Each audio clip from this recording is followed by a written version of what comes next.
Good afternoon. Welcome to the September monthly policy update. We will be getting started in just a moment as people are joining the virtual conference hall. Glad to have you here.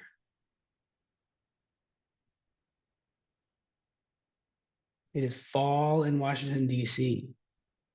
I just turned my radiators on about an hour ago. So there's your seasonal update. Again, welcome to the September monthly policy update. We're very glad to have you with us. And I'm seeing that we are a minute past the hour. And so why don't we get started again as people continue to join? So for those of you I haven't met, I'm Ben Kershaw. I'm the Director of Public Policy and Government Relations here at IS. If you're joining us for the first time on one of our webinars, welcome. Independent Sector is a national membership organization representing a diverse set of nonprofits, foundations, corporate giving programs, all working to ensure all people living in the United States thrive. As part of our webinar feature, your lines are muted. Please feel free to drop questions in the Q&A function at any time. We will pause periodically for questions. You're also welcome to put comments and general banter in the chat. If you're having any technical difficulties, you can also email publicpolicy@independentsector.org. This webinar is a benefit for independent sector members, so thank you for your membership. If you're not an IS member and you happen to be with us today, please stick around. And if you want to connect afterwards, we would love to. Before we do start, I want to respectfully acknowledge I'm joining you today from Washington, D.C., as I mentioned in my weather update. Washington, D.C. is the ancestral home of the Piscataway people who are still in the area. They're working to reclaim their land and their traditional practices. Also, many of the buildings and the places we inhabit in Washington, D.C. were built by enslaved people. Wherever you are joining us from today, again, welcome. We know there's a lot going on this fall afternoon in the public policy space, and we're glad for your time. I'm joined today by Jessica Cameron, our trusted partner at Washington Counsel Ernst & Young, and by my trusted colleague in government relations at Independent Sector, Ana Montañez. So Ana and Jessica, thank you for being with us. Jessica, people who are joining the monthly policy update are likely aware that we're in the last few hours of the fiscal year here. I hope it's not a spoiler alert when I say that all 12 appropriations bills have not quite yet been signed into law. What can you tell us about the state of play on Capitol Hill and in Washington, D.C. As we sit on this Thursday afternoon? Thanks again. Well, thanks, Ben, and thanks everyone for joining today. Now, I wish I had maybe some better news to share going forward, but hopefully you'll find this helpful. I'll talk a little bit today about kind of the lay of the land, what we see as far as government appropriations. Like Ben mentioned, it looks like things are not looking very positive at the moment. I'll talk a little bit, some kind of practical, what will happen or what we expect to happen during a shutdown. And then I'll quickly talk a little bit about ERTC payments, because I know there are a few of you that may be impacted by some recent IRS decisions. So kind of focus on the shutdown. So obviously it's been something in the news, but if you have been maybe focused on other things, like, I don't know, the new relationship between Taylor Swift and Travis Kelce, become a newly minted Chiefs fan, much to the chagrin of Ben Kershaw on this call. I can't say I blame you, but we've got you covered. We'll talk a little bit about what we see and how this is going. So I guess simply put, it looks at the moment very likely that the federal government will, starting October 1st, enter into a government shutdown. And that's because the 12 appropriations bills that Congress is supposed to pass every fiscal year will not be moved forward by the deadline of September 30th. Or in the alternative, temporary funding patch, which is what's called a continuing resolution. So what happens during a government shutdown? I guess a few things. But maybe let me back up for a second and say that, at the crux of this, it's really concerns by House Freedom Caucus members. They tend to be a group of folks on the far right that have some serious concerns with Speaker McCarthy's leadership, that have been, let's just say, stirring the pot a little bit with this government funding situation. And so that's kind of where we are. So highly likely that starting October 1st, the federal government will enter into a lapse in appropriations. So what does that mean? It means a few things. One is that most federal workers, or a good chunk of the federal workforce, will be sent home, or as they call furloughed, and will not receive pay during the length of the government shutdown. So if they have a pay period that they usually get paid during that time, they will not get paid if the shutdown is currently going on. The second thing is that, and related, is that a limited number of workers will remain on the job. So you see this common phrase of essential workers. Think of it as folks necessary for things like national security. They usually keep a few lawyers on staff, as well as kind of key functions that need to keep going. And the devil's in the details there. So we'll get to kind of what that means as well later. But I think from a practical perspective, I think if you think the government is slow now, you're in for a real treat. If you kind of have blocked out previous government shutdowns, practically speaking, kind of the easy stuff happens. Sometimes national parks closed, although in recent shutdowns, they've remained open, but with limited services. So think limited trash pickup, maybe the restrooms are limited, and certain guides aren't out as much. It'll take longer to get things like a passport, if that's even humanly possible. It's currently about 10 months or 9 months to get a passport anyways, but if you can imagine for me, it'll take a little bit longer. But things like air traffic control and TSA, for example, those folks, most of them are deemed essential and are required to come to work, even though they don't get paid. Although we have seen for previous shutdowns that they tend to, some of them maybe won't show up after the first pay period is missed. Can't say I blame them. And so that can cause some significant challenges with air traffic control and air travel.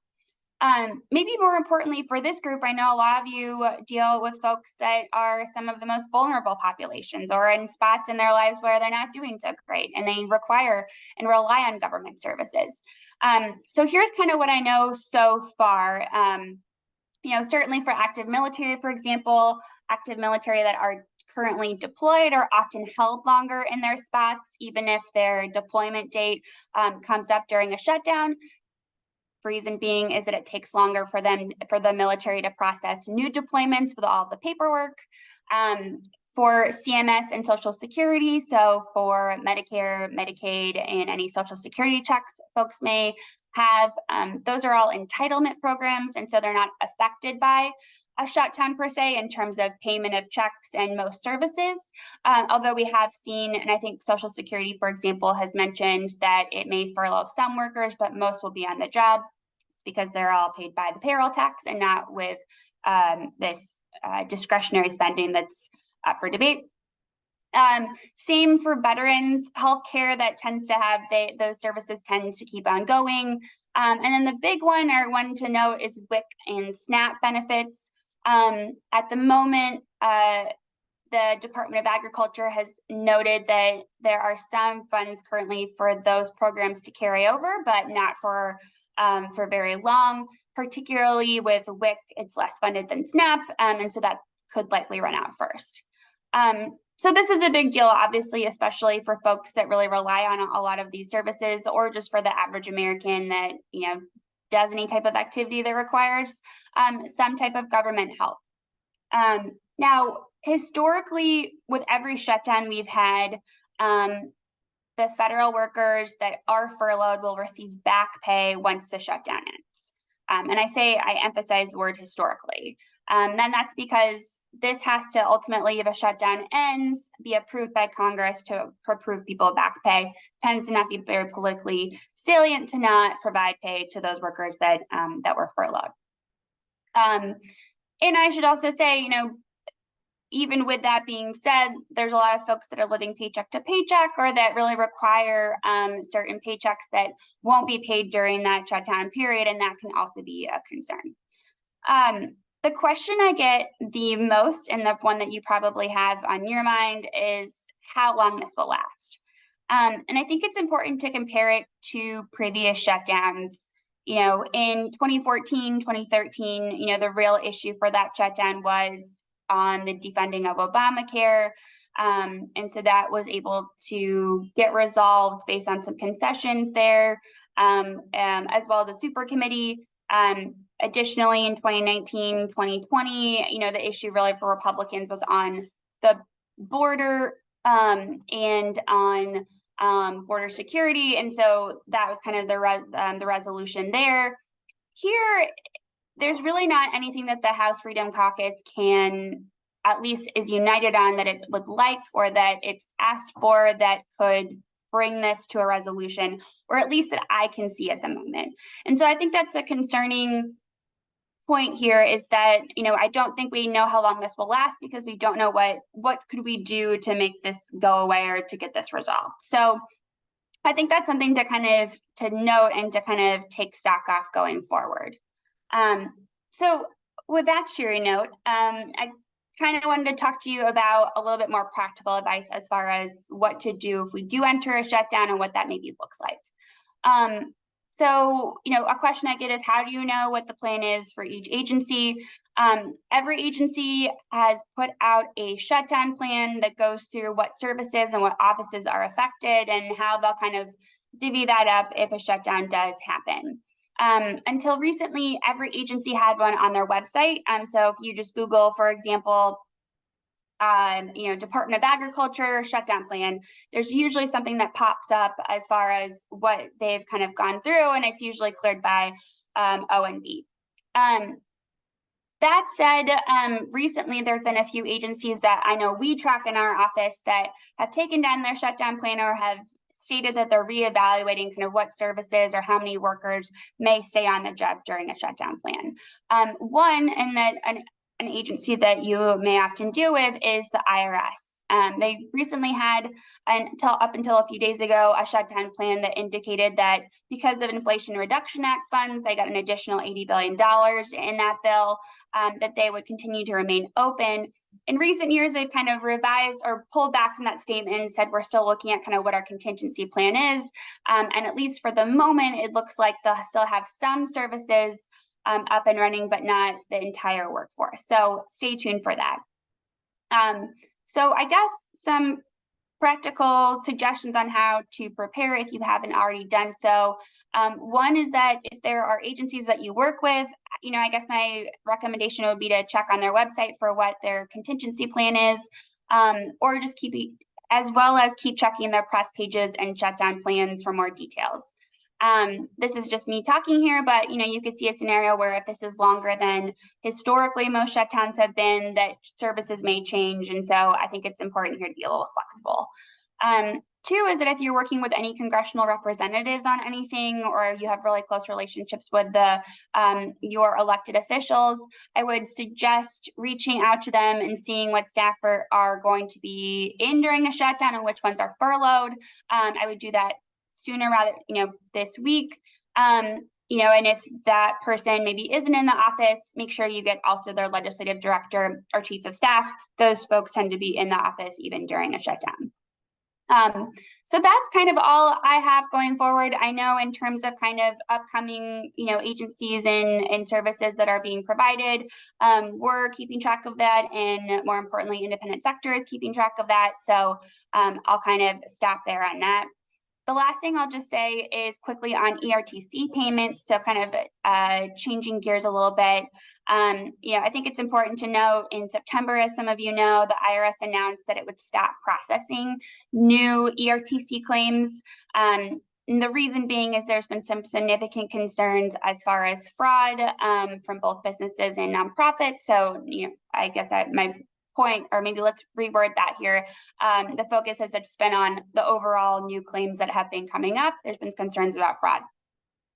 As a result, there's been a moratorium over new claims that will last through at least the end of this year. So payouts for existing ERTC claims will continue through the moratorium, so continue through this year, but potentially at a slower pace because of more compliance reviews that are going through those claims. And IRS estimates that could double the processing time for those. So not the greatest news, but something to keep aware of, especially if you've had a new claim or an existing claim that you're waiting for. Realize that you're in the same boat as a lot of folks that are also concerned about this. But with that, maybe I'll stop, and if there are any questions, either by Ben, Anna, or kind of anyone on the call. Thank you, Jessica. We so appreciate that. So again, invite people to use the Q&A function. And on ERTC, Jessica, you note that this could lengthen some processing times, which is, I have to imagine, really frustrating for an organization that has already been waiting a fair amount of time for payments that they are owed by the government. Yeah. So we really feel for nonprofits and for-profits, I guess, who are waiting for things that they're owed. I will say, from a nonprofit sector advocacy perspective, I think it's worth keeping in mind that we all do have a vested interest in this tax credit being administered properly and being remembered as a success, because this tax credit is a major advocacy success of the nonprofit sector. And it's a model that will be hopefully encouraging policymakers to use in the future in terms of making things available, making credits available against the payroll tax credit, which, as we all know, nonprofits pay a whole heck of a lot of. So hopefully this slowdown is for a good nonprofit cause.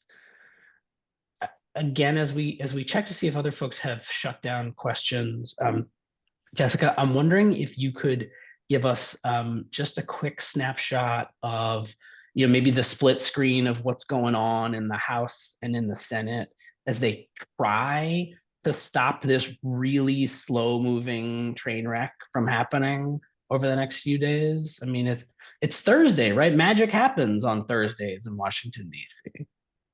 It definitely does, Ben. And I will say, I really hope I'm wrong in terms of my predictions. I think kind of on a related note, my predictions for elections always turn out to be very, very wrong. So I'm hoping that this is also the case here. But certainly I think the air in Washington, the tone here doesn't look too positive.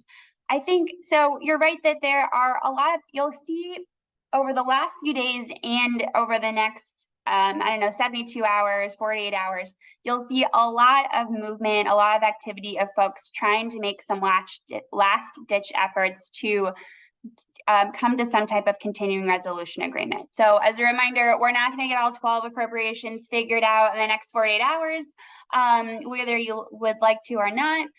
So the only hope now is really to get some type of short-term funding patch, maybe, something like 40 or 60 days, so folks can hammer out some details and get to an agreement. So you see that in the Senate right now, where you have some last-ditch efforts from folks, particularly this morning, for example, Senator Sinema and some other moderate Democrats are trying to think of something that they can do on the border to potentially appease conservative Republicans to come to some agreement. As a reminder, so you have the Senate and the House, and so they both have to pass the same funding patch or same kind of funding agreement in order for it to move forward. And so, the issue really right now is not so much with the Senate, which seems like it could potentially move forward with something. But certainly what we've heard from the House is that any type of funding patch that comes over from the Senate, they will likely reject, or most importantly, a handful of key House Republicans will reject. And that's really the importance here. The other thing I'll mention is that, I've had folks say, well, listen, you're talking about a handful of House Republicans. How dangerous can they really be? Can't Republicans and Democrats come together on a funding bill in the House? And that's certainly possible. What we see, though, is that if you remember back in January, Speaker McCarthy was elected Speaker after more than a dozen times after a number of round of votes. And part of that compromise to get him to be Speaker by House Republicans, particularly the Freedom Caucus, was to weaken the controls, or essentially allow them more power to bring what's called a motion to vacate, essentially a motion to oust, or a vote to oust the Speaker potentially going forward. And so McCarthy doesn't want that, and potentially that's something that if McCarthy was to bring a funding patch to the floor, potentially something that comes over from the Senate, that's likely what's going to happen when we've seen some efforts or some drafts from House Freedom Caucusers that have had that ready to go. So that's kind of the dynamic here that, and why you're maybe seeing a lot of activity, but not a lot brought to the floor yet, because it's kind of dead on arrival at this point. Again, though, I think, excuse me, I just hit my ring on the table, but again, I think, hopefully I'm wrong on this, but I do think it's important to kind of brace for this potentially, because it could have far-reaching consequences.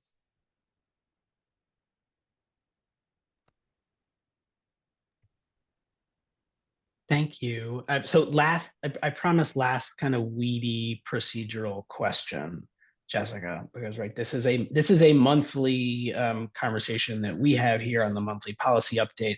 Yeah, I know that we're in kind of regular touch with many of you, but assuming we get to next week and we have a shutdown federal government, that the Senate is likely working through procedural traps to clear their bipartisan continuing resolution. We've heard talk of House procedural maneuvers to force a way to bring that bill to the floor. Do you see is a discharge petition? Is this finally the time that a discharge petition is going to see the light of day? Or is it really going to remain in sort of this intractable shutdown until Joe Biden and Kevin McCarthy hash out another deal? And my instinct is that, we could be in a shutdown for a longer period than maybe in previous shutdowns. Again, I think I don't see, there's always got to be something that brings people to the table and allows everyone to agree on what goes on. So certainly you could see that happening. I think based on how previous shutdowns have gone, once you're in a shutdown, there's certainly a mode of, we got to get this, we got to get in and we got to get out. But that usually takes a bit of time to hammer out and move forward. And so I could see this lasting sooner rather than later. I know in previous shutdowns, for example, if it gets to about a month where you've got folks, federal government workers missing pay periods, members of Congress start to hear a lot, and rightly so, from constituents, and that tends to really push things forward. I give the example of air traffic controllers at LaGuardia, not showing up to work. That really did push things, because it really did push air travel, or really have some significant consequences for air travel going forward.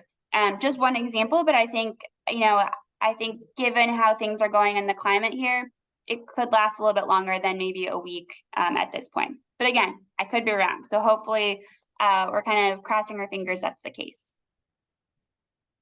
Thank you, Jessica. Yeah, I have no interest in flying without air traffic controllers. So let's get that one taken care of.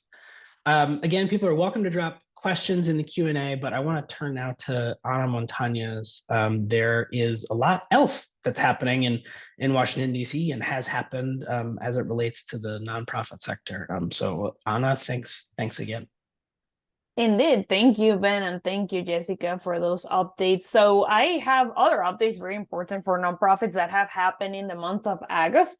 I want to start with the House Ways and Means request for information. So on August 14, the Ways and Means Committee Chairman Jason Smith and Oversight Subcommittee Chairman David Schreiker released an open letter to groups organized under Section 501c3 and 501c4 In this letter, they requested information and input on existing rules and regulations governing these groups, and also on foreign sources and funding for tax-exempt organizations. And if anything, what policy changes Congress should consider. This was in a very out of fashion August recess. I think a lot of us were not expecting that the committee staff was going to be hard working on this. But I'm happy to report that independent sector submitted a response to the request for information, where we urge policymakers to provide increased clarity on the definition of political campaign intervention. Additionally, we also join our colleagues on the from the Council on Foundations and the United Philanthropy Forum in submitting a joint response to the committee's request. Of course, also we need to acknowledge that the committee was working really hard because they were expecting a response before the labor weekend, and they decided to extend the deadline for after labor weekend. So anyway, that happened. I think it is important to consider this request of information. Clearly, the committee is thinking of a lot of foreign funding coming through universities, as well as maybe some other issues pertaining to political campaigning and nonprofit organizations, and we're going to see where the committee goes going forward with this. Another important update, and very timely, given that student loans are supposed to resume October 1st, is that there is a new student loan repayment plan. So after the Supreme Court struck down President Biden's plans to forgive about $10,000 in student loans per borrower, on August 22nd, the Biden-Harris administration launched its updated income-driven repayment plan, known as Saving on a Valuable Education, known as the SAFE plan. So a student loan, this is important because the student loans are about to resume after a 3-year pause. And I just kind of want to share a little bit of what's going on with this plan and I mean, what it consists about, right? So under the SAFE plan, a single borrower who makes less than $15 an hour will not have to make any payments, and borrowers earning above that amount would save more than $1,000 a year under payments compared to the previous income-driven repayment plan. The SAFE plan also ensures that borrowers never see their balance grow due to unpaid interest as long as they keep up with their required payments. It seems like the application only takes 10 minutes to be filled out and complete. And I think that this is important. This is a step in the right direction, especially for nonprofit employees who have had to deal a lot with PSLF. So this is another avenue after the Supreme Court struck down Biden's previous plan. Another important update that I have, it pertains to the overtime rulemaking. So on August 30th, the Department of Labor announced the issuance of its proposed rule raising the salary thresholds of so-called white-collar employees. So in this proposal, the Department of Labor is updating and revising the regulations issued under the Fair Labor Standards Act, implementing the exemptions for minimum wage and overtime payments for executive, administrative, professional, outside sales, and computer employees. So some of the details of this proposed rulemaking are that it's proposing significant revisions to the standard salary level of the 35th percentile of weekly earnings of full-time salary workers in the lowest wage census regions, which is currently the South. So that would be $1,000 per week, coming up to $55,000 annually for a full year worker. Also, it increases the highly compensated employee total annual compensation threshold to the annualized weekly earnings of the 85th percentile of a full-time salary worker. And that comes out to roughly $144,000 a year. The Department of Labor is also proposing automatic adjustments to these thresholds every 3 years. And the comment period ends on November 7 of this year. It's a shorter comment period. Independent sector plans to submit comments on the proposed rulemaking, and we are encouraging other nonprofit organizations to do the same. This is an important topic. If you recall, under the Obama administration, they also tried to propose an overtime rulemaking. It got struck down by a federal judge. And so this is important I think at a time where the nonprofit sector is struggling with workforce and how we can better serve our employees. I think while also serving our communities and making sure that we have the resources to serve them right, this is important. And the more comments the Department of Labor gets, the better, right? So those are the updates that I have. I know it was a lot. I'm happy to answer any questions. Thank you, Anna. It was a lot. You're doing a lot. We're all doing a lot. Thanks for your work and for your updates. On the overtime issue, I'm glad you raised it. The nonprofit sector has some ways in which it is really unique in regards to the overtime rulemaking. The Small Business Administration held a listening session with Department of Labor on this earlier this week, and all the for-profit comments are 100% negative. At least the people who showed up that day. And nonprofits face conflicting challenges on a lot of these things. Also, I think one area that we see a particular need for action and recognition of the unique status of nonprofits is around government grants and contracts. If the federal government's proposing that nonprofit costs increase, the federal government is also holding many nonprofit revenues flat in existing grants and contracts. And boy, we don't think it's fair for nonprofits to have to try to square that circle themselves. So that it's one angle that we will be raising and that we know has come up in the past. You note that there were legal challenges in 2016 when the Obama administration tried to raise this up to the 40th percentile of wages. A federal judge ruled that was too high and that it essentially conflicted with the statute. And it seems like the Biden administration is like my kids negotiating for more time on the movie. 40th percentile is no good. How about 35th? So we will see what the court system thinks about it. Certainly all indications that this one will be going to court, but that nonprofits need to be ready for it from both an advocacy and from an operations perspective.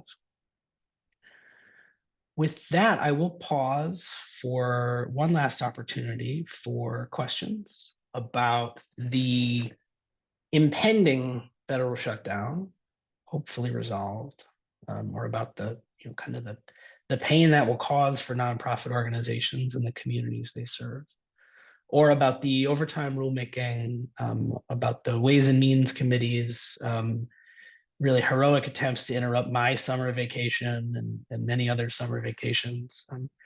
Any questions at the moment? I want to again thank you for joining us this afternoon. We know there's a lot going on, and we know there's a lot to do.